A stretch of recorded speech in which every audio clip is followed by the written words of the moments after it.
हमारे ऊपर प्रभु की कृपा है ये हम कैसे पहचाने?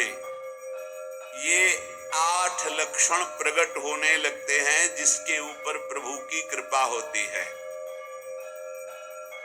हमारे ऊपर प्रभु की कृपा है ये हम कैसे पहचाने? तो ये 8 लक्षण प्रकट होने लगते हैं जिस पर हरिजू की प्रियाजू की कृपा है।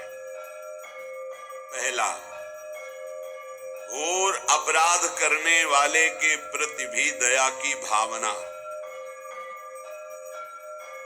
शांति पहला लक्षण है। भाव में भी पहले शांत भाव है। हमारे ऊपर श्री हरिजू की कृपा है, इसकी पहचान ये 8 लक्षण।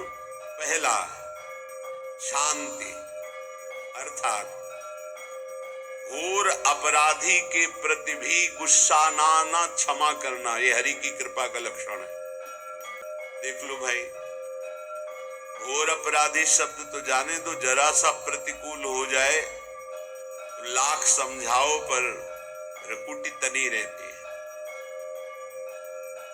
भला ऐसा है? अपराधी पर भी क्षमा का भाव होना, ये हरि कृपा पात्र में ही होगा, अन्य में नहीं। अगर अपने हृदय में ऐसा लगे कि ऐसा नहीं है तो हरिजू से प्रार्थना करनी चाहिए कि कृपा करो मेरे में सामर्थ्य आवे।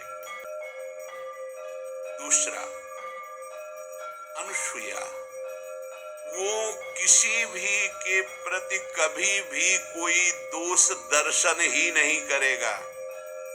दोष कथन, दोष श्रवण की तो बात जाने दो।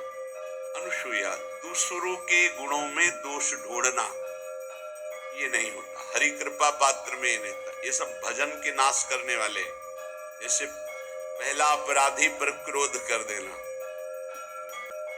माया ने भेजा इसीलिए था कि तुम्हारे साथ व्यवहार ऐसा करे कि तुम क्रोध करो, क्रोध करोगे हमारी ऊर्जा शक्ति नष्ट हो जाएगी, अध्यात्म में जो चलने की थी। और कहीं तुमने संकल्प कर लिया तो भजन शक्ति नष्ट हो जाएगी। तो अगर भजन बल है तो गया, जरूर उसको दंड मिलेगा, पक्का मिलेगा, 100% मिलेगा, लेकिन आप खाली हो गए।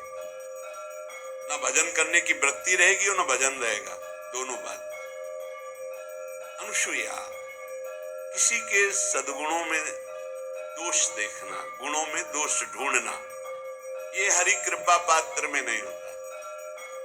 ये बहुत मंगलमयी बातें जिससे हमारा भजन मार्ग पुष्ट होता है। तीसरा, वो बाहर से और भीतर से पवित्र रहता है, हरि कृपा पात्र। शौचाचार का ज्ञान होना चाहिए, वस्त्र आपके पवित्र होने चाहिए, ये बाहरी जल रज आदि के द्वारा बाहरी पवित्रता। और निष्कपटता, निश्चलता, सत्य भाव, ये अंदर की पवित्रता है। अगर कपट है, छल है, असत्य है तो हृदय मलिन रहता है। भीतर और बाहर से पवित्र रहना, इसमें खास बात क्या है? भीतर और बाहर से पवित्र रहने में, भीतर और बाहर से सदैव पवित्र कौन रह सकता है? बोले जो पुंडरीकाक्ष भगवान श्री हरि का प्रियाजू का स्मरण करता रहता है, शवायाभ्यंतर शुचि, वो बाह्य और अभ्यंतर दोनों से पावन रहता है। तीसरी जो कृपा का लक्षण है, अर्थात वो सदैव भगवत चिंतन परायण, शौचाचार का पालन करने वाला, बाहर और भीतर से हरि कृपा पात्र पवित्र रहता है। चौथा, ऐसे कार्यों का अनुष्ठान न करे जिनमें हमारा भजन छूटता है, जिनमें सत्य छूटता है, जिनमें भगवत भाव छूटता है। जैसे आपके ऊपर कृपा हुई, आप भगवत मार्ग में चल रहे हैं, अब आप ऐसे संसारिक कार्यों का अनुष्ठान कर रहे हैं जिनमें आपकी चित्तवृत्ति बिल्कुल भगवत विमुख हो रही, तो जीवन का लाभ क्या होगा? लाभ तो है भगवत स्मरण से। कल एक ने प्रश्न किया कि मैं खाता तो नहीं हूं लेकिन मांस के दुकान में मांस बेचता हूं, होटल आदि, क्या उचित है? ये उचित कैसे हो सकता है? तुम और भी तो व्यापार कर सकते हो। जरूरी है धर्म का पालन करने की इच्छा करते हो, धर्माचरण करते हो, ऐसा नहीं। विरत बहुकर्मा, उन कर्मों से हमें विरत रहना है जो हमारे धर्म के विरुद्ध है, जो भजन के विरुद्ध है। हरि कृपा पात्र ऐसे कर्मों का अनुष्ठान कर ही नहीं सकता। अपने भजन का फल देखना भगवत कृपा पात्र की, सबको प्रदान कर देना। हिम्मत है? अपने भजन, इतनी मेहनत से किया हुआ भजन, भजन होने के बाद हे प्रभु इस भजन का फल हो, सर्वे भवन्तु सुखिना सर्वे सन्तु निरामयाः। यहां तो कहते हैं महाराज एक माला रोज आपके लिए करता हूं कि आपकी बीमारी ठीक रहे, तो शेष किसके लिए करते हो प्रभु?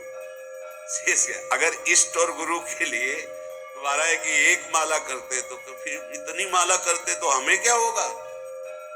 सब आपको दे देंगे तो हमें क्या होगा? तभी भजन का रहस्य नहीं जाना। छठवां, अपने भजन से अपने लिए कुछ भी ना चाहना और दूसरों की तो बात जाने दो, दूसरों से कुछ ना चाहना ये तो ठीक है, अपने भजन से अपने लिए कुछ ना चाहना है हिम्मत। देखो ये हरि कृपा पात्र में हिम्मत होती है। अपना भजन अपने प्रयोग में ना लाना, इसका भी आंतरिक रहस्य है। अपने प्रयोग में आप शरीर को लेकर के बोलेंगे, अगर स्वरूप को लेकर तो प्रयोग की कोई वहां जरूरत ही नहीं, स्वरूप पूर्ण काम है, वहां कोई अभाव नहीं। जब आप कोई भाव अपने लिए करेंगे तो देह भाव होगा, देह भाव से किसी विषय की मांग होगी। विषय पूर्ति भजन का फल नहीं होता, भजन का फल होता विषय निवृत्ति। बहुत जोर आसपास पड़ोस में मोहल्ले में को भोगने लगे, अपने घर में भोजन बनाकर ठाकुर को खवाएंगे, बिना ठाकुर को खवाए हम नहीं रह सकते। अगर ठाकुर नहीं पाएंगे तो हम नहीं पाएंगे, फिर हमको पाना है तो ठाकुर को पाना है, क्योंकि बिना ठाकुर को भोग लगा पा नहीं सकते। हमारे यहाँ सिद्धांत में ये बात नहीं मानी गई।